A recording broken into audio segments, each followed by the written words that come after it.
Hello, my Star Atlas family. It's me, the MetaVerse Explorer. I'm back with another video on Star Atlas just to update you on what's happening. So guys, we've had a few things drop recently. We have a end of quarter kind of developer video, so we're going to have a look at that, see if we have actually seen a whole bunch of videos in that video already. But there is some new stuff in there, and that's what I get excited about. That's what I want to share with you guys because I'm on this journey with you. On top of this, we have some new images from the Foundation Room because Friday has just passed and Bunthius luckily has been nice to us this Friday. And then lastly, we have the quarterly data reports, the quarterly economic report from the Star Atlas team. So this video might be a little bit packed, but we're gonna go through it as quick as we can. I like to give you very punchy, very quick videos. So let's go. Let's do it. First off, let's do a little shout out from FRIYAY. Shout out to all the new members who just joined FRIYAY. These are 3 of the new members: Smojo37, Marsupi Squad, Foxy. Welcome to FRIYAY, my friends. This is one of the best decks in Star Atlas, so I just want to say welcome, okay? If you're not familiar, I'm MetaVerse Explorer. I do casual, very personable videos just to keep everyone on track on what's happening in Star Atlas, and for me to keep on track as well with what's happening in Star Atlas. Oh, actually, that reminds me, I was meaning to make a video about the DAO to see if it's back online, but I don't know. Go and claim your DAO tokens if you haven't already. Let's go and see a small announcement from Michael Wagner that was released in the Foundation Room. You would have already gotten this because it was the Foundation Room chat is open to people, but the Foundation Room isn't.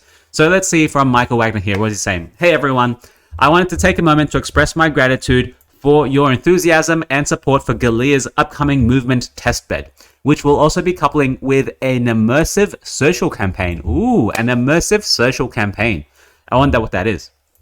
In the coming weeks, we'll be sharing more details about what you can expect, including a town hall that we know you've been waiting for. This will be worth the wait. In the meantime, stick with us on this journey, and we're extremely excited for everything lined up this year. Thank you for your patience and continued support. It means a whole lot to not only myself, but the rest of the team who's building out this incredible universe. So, 2 takeaways. There is the movement test, if you haven't noticed, did not come in quarter 1. Quarter 1 has officially passed, guys. We are in quarter 2. They said movement test will be coming early in the year. Quarter 1, unfortunately, it hasn't come. But they're saying they're getting close. So, second takeaway, which will be, where is it? In the coming weeks, we'll be sharing more details about what you can expect. So, in the coming weeks, they're going to give you details. Not in the coming weeks, you'll have the movement, right? So they'll be sharing details about the immersive social campaign, and then they'll have to wait a little bit of time until the movement actually comes. So we're still like at least a month away. A month away for the movement test. Guys, oh man, this is it. This is what we expect, right? Like this is we're everyone in the Star Atlas metaverse. We know this. Everyone keeps asking them for dates. They said themselves they don't want to give dates, but they end up giving dates anyway. And then the dates don't get hit. Man, it is what it is. This is Star Atlas, right? If you're here in the bear market, you know this. The third takeaway is there's an immersive social campaign. Not exactly sure what this entails. I don't know if it's going to be like the 46 lives or the maybe like the Copa award ceremony, something like that, right, Pepe? I'm not sure exactly what they have planned, but at least they're planning something, right? They have all this time until the actual movement test comes, and so I hope they're using the time wisely between now and when the movement test comes, right? Yeah, and of course the last takeaway is there is going to be a town hall, because whenever something big does get released, they do have a town hall, and the community have been hounding them for town halls now. So yeah. That's the message from Michael Wagner. Let's go in and see some new pictures released by Bunthius. This is from the X6 Star Atlas ship. It does look pretty good. I think we've seen some of these images before, but it does look just incredibly beautiful when it's in a UE5 external environment, like this space here. It just looks gorgeous, right? Look at that. All right, so 1 and 2 and 3. This is from the top. This is a PSX6, ladies and gentlemen. I don't know if we've seen any animations for the PSX6 yet. Not sure. Here's another small one, just looking at the guns coming at you from the front. And when you stand in front of it, I think it will look pretty cool. Really, really cool. Now, this is something that I really wanted to touch on, and we're going to see some new videos of this as well. So this is a picture of the racing track, and we will see the whole entire racing track, and I'm sure someone has been able to trace over it already, right? So we can see here, nothing much has changed in the HUD. Okay, so this is the UE5 developer software, right? So you can see that's the developer software there on that side. I don't think there's anything we can glean from that. Let me have a look. Now it's just got mesh and SM_VS, not sure what that is. On the top left-hand side, it's got Verlant Station, so that's the station, so it's like their working model. You have the track in the middle. The HUD looks the same, apart from a different change here. You see this one?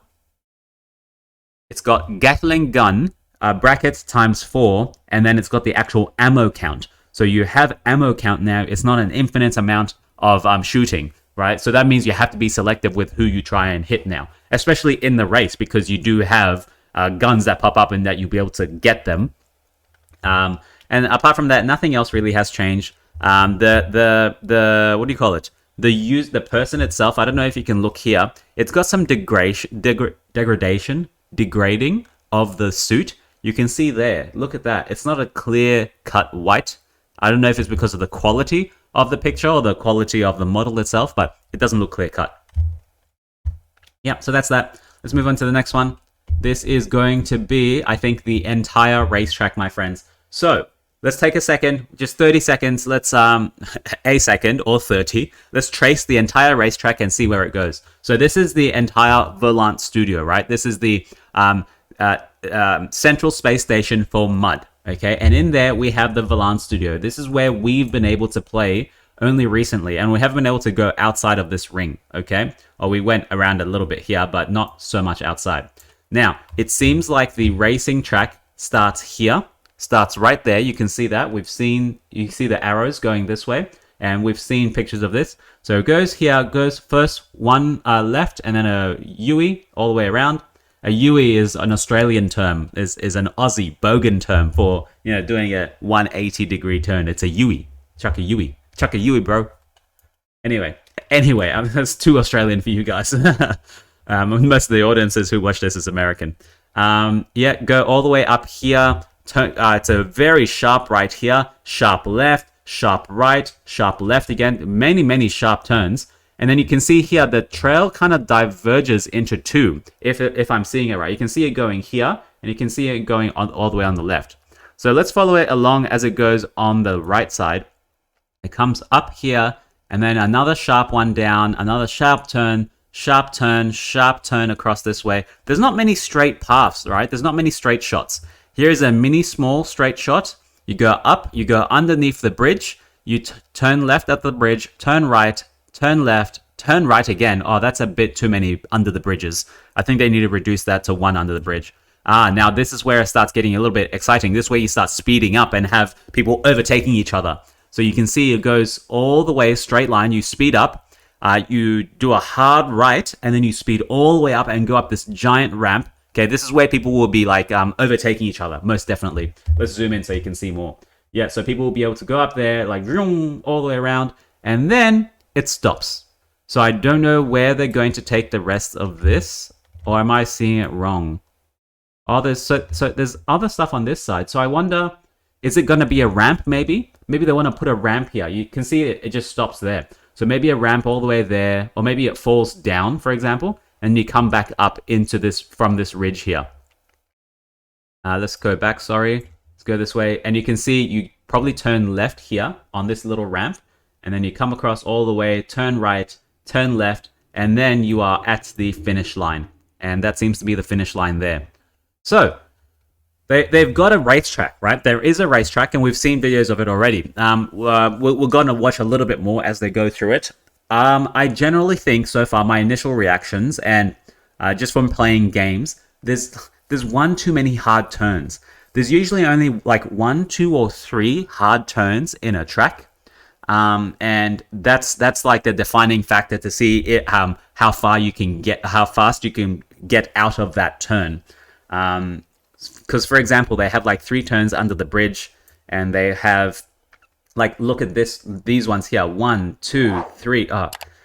Maybe I'm saying it like this. It looks like it's a hard turn because I have the bird's eye view. I have the top view. Maybe when I'm in the vehicle in the X4 or Fimble Air Bike, it won't seem like a very hard turn. So maybe I should pause judgment on this now. Like, I'm not judging. I'm just giving my opinion, my commentary on it, right?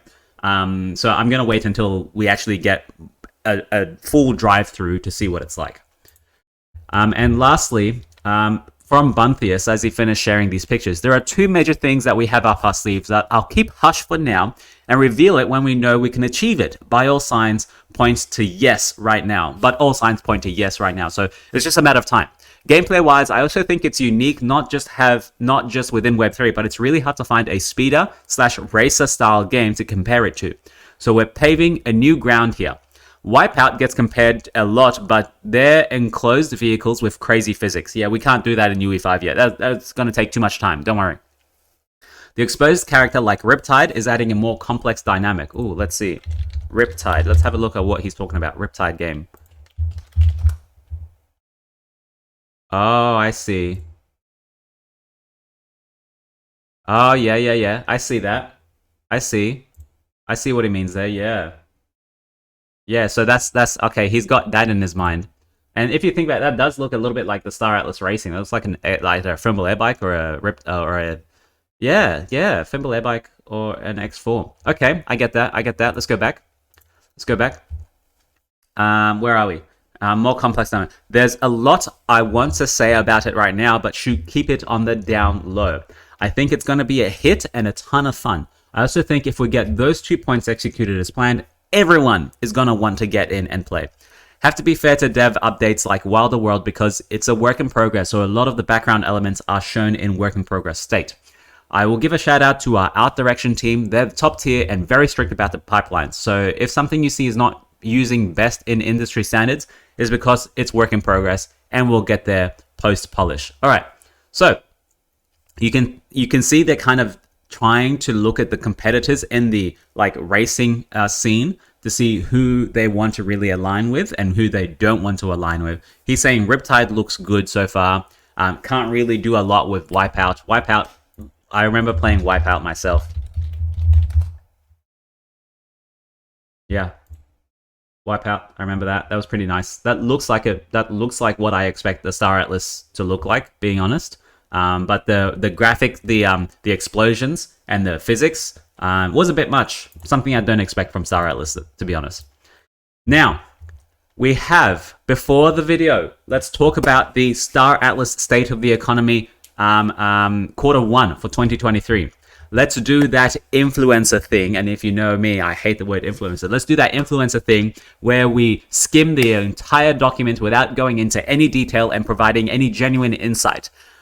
Because I don't have time, I haven't read this whole thing. It just got released like now, and I was like, I should cover it. I should put it in this video, but I should probably do a whole separate video anyway, right? So I'm just going to go through, read the forward for you, provide you with the link so you can go and see. This is the executive summary. Crypto markets witnessed a significant positive shift in sentiment over the past 3 months. The total market cap of crypto rose approximately 25%, which is 205 billion. And the market cap of the MetaVerse Gaming Index increased by approximately 48. Now, this is their own MetaVerse Gaming Index, not an outside index. The increase in private Star Atlas wealth over the period was 23%, 19.8 million. This report incorporates prior work on the ecosystem and economy into business cycle analysis. To achieve this objective, we utilize variables such as Atlas wages, employment, earnings, and employment within the game, not net investment, which is business, change in capital stock, labor force, and Atlas USD in real wages, and reframe them as economic indicators that describe the state of the economy. Key highlights. Aggregate daily Atlas wages for in-game activity increased by 1%. The average wage per ship increased by 6.73%. The aggregate employment rate per ship decreased by 5%. So the employment rate, I think, is the ship. Now, I have to make sure I go back and get the actual, what the keywords mean. And I think they should do that in all of the, they should have an index. They should, in this one, they should have an index at the end to say what the employment rate actually means and what's included when they say what's an employment rate. So I think, if I have it right, employment rate was ships that were staked in score. And you, and they were earning Atlas, right? They were still active, right? And they're being refueled. So the employment rate per ship decreased by 5%. So we lost 5% of ships in score. The size of the labor force contracted by 0.7. That's how many wallets are actually staked in score. Employed residents and citizens claimed 432 million Atlas through in-game earnings. My God. So I've got to read this entire thing. As you can see, it is quite large. It's 22 pages. It won't take long in itself, but as you can see, they have some little footnotes. Last time we were able to get this is how we deduced that firepower at Athea. I say we because I had any hand in it. No, I had no hand in it. Athea, the big brains at Athea, were able to deduce the firepower because we identified that they gave us a small snippet of something. Don't know if it's still viable or not, but yeah. There's a whole bunch of stuff here. Let's see if there's anything that stands out to me.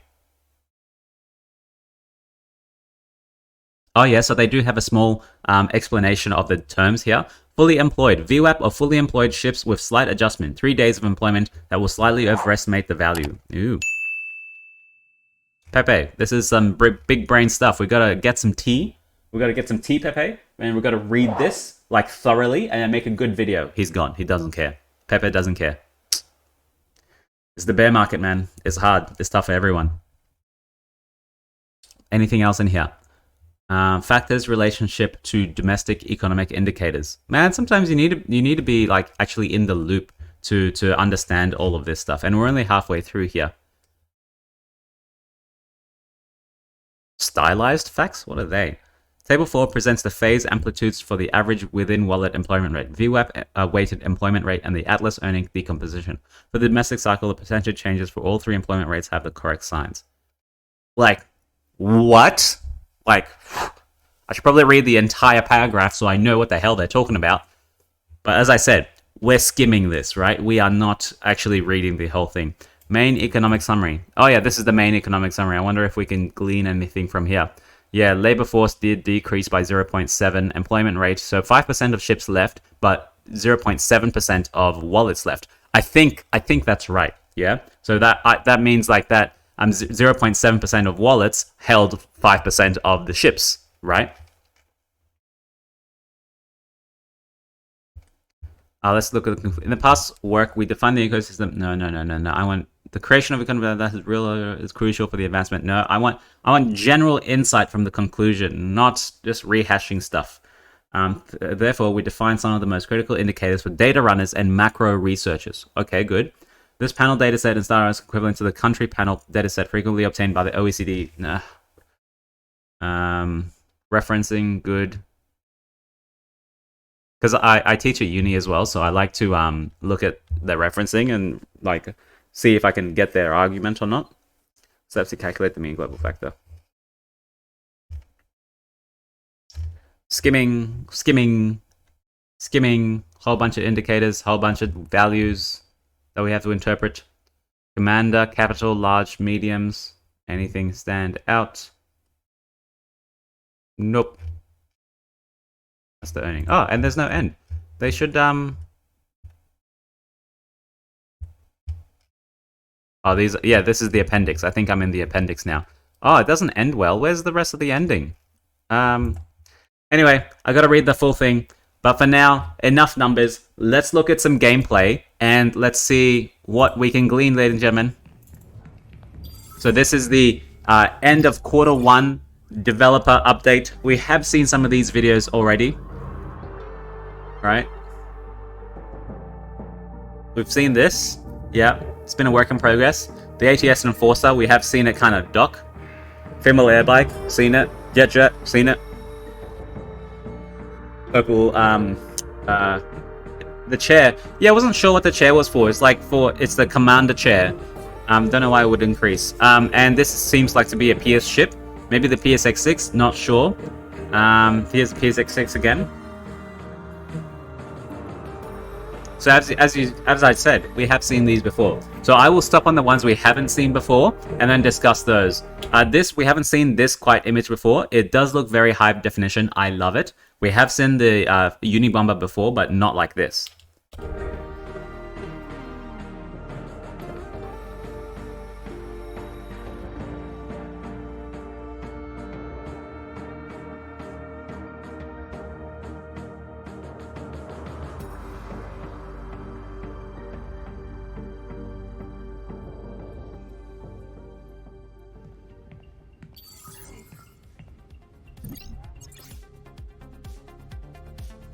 Animation and VFX. This is, I guess the Thermal Air Bike will be the next thing people will be able to get into. I did love this animation of the person walking, of the Somnium walking. Great, I think. This is in Sage. I do like the warping factor, but they're going to show you the space station animation like this. I do not like that. I don't like that. Like, it doesn't fit at all. It looks very cheap for the rest of the aesthetic of the Sage browser game. This was also great when we saw this as being the gameplay of Sage. And then I think we go to vehicles. No, what is this?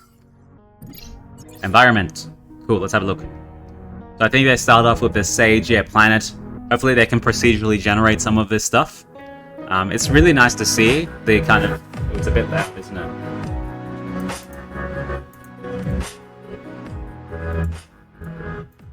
It's a bit loud. It's a bit loud, like... Oh, now, this. We hadn't seen a different image of this before. So this is the Oni Central Space Station. This is in UE5, right? And that's why it looks so gorgeous. Just wait, there is another picture. So you see this? We haven't seen this roundabout view. So this is quite new. There'll be a bike as well that goes around it. We hadn't seen that before. This kind of perspective we haven't seen before. It's quite nice. I'm sure someone can already plan this whole thing out. We hadn't seen this. This is the same thing. It's in the Oni Space Station. This, I'm not sure I really like. It's just about the skids on the floor. Why do we need the skids? I know it's to show that people are using it. This thing, now that was awesome. That was awesome. This is the kind of station, outpost that we saw before. And this is them putting the outpost together, right? This, so Danny did make a comment on this. Someone asked in the Foundation room, what is this that we're looking at? So when I first saw this, I thought this was a gun that the person was holding, but no, it's a PSX-4, okay? So you have in the foreground someone here with a PSX-4 on a mountain, on a sand dune, and then in the background is the kind of outpost, which Danny said it was. So he says they're trialing different outposts, but the trees are just assets, and the water is just stand in place. So they're trying to see what it looks like in different environments. I was confused by this. I thought this might have been a new ship right over there, but no, it just looks like a whole pile of rocks. I don't remember seeing the sun in there. That's new. And this is quite an open space. I don't remember it being so open. So maybe it's a new version of the showroom that we don't have yet. Game design. So, see this? He went over it, but didn't quite pick it up. So Danny did say there's going to be, you're going to have to be able to change into a tractor beam to pick up the items to use it. I love this because we hadn't seen this. This is so whenever you make a shot, right, the computer has to calculate where it came from, like the tracing of that shot. And this is you visualizing that trace, because usually it's invisible to you. Yeah, you see that? The tracing there? That's it. So if someone kills you, hopefully you'll be able to see where the shot came from. This is there. So he could have just picked up like a gun and put it onto the ship. Some drifting in the, as you can see, it doesn't look like it's such hard shifts. But you got to be on there to see, because we were looking at it from a bird's eye point of view.